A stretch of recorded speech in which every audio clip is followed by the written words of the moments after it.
Сәлеметсіздер ме?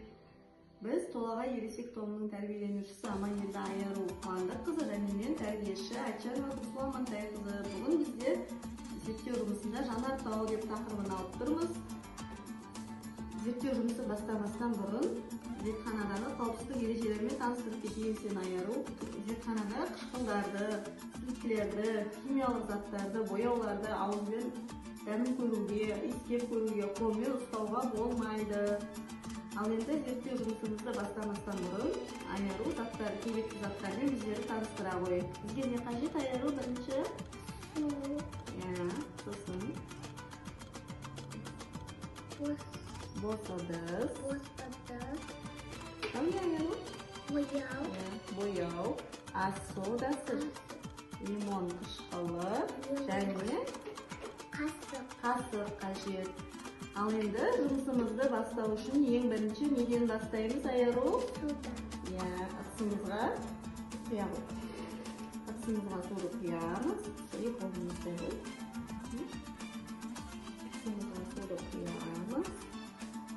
Келесі кезекте бояуын саламыз. Бояуын қысығанда, Айару? Бояуын қысығанда, Айару? Жақсы. Саламыз. Салып, не істейміз? Араластырамыз. Тағы бояу сала Айару. 2 қасық бояу саламыз.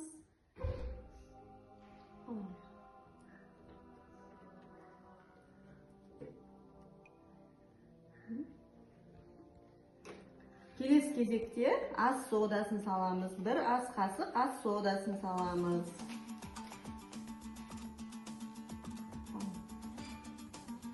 Және араластырамыз.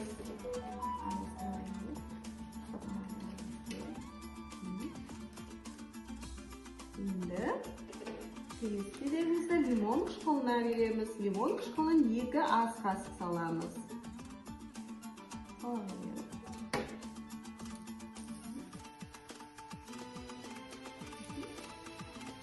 Бізде не шықты, Айару? Жанар? Дұрыс айтасың. Жанартауымыздың түсі қандай?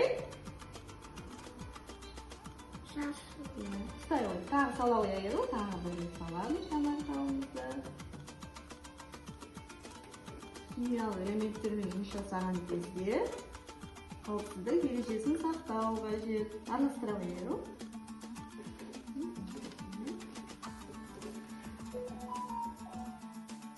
Саған ұнады ма, Айару?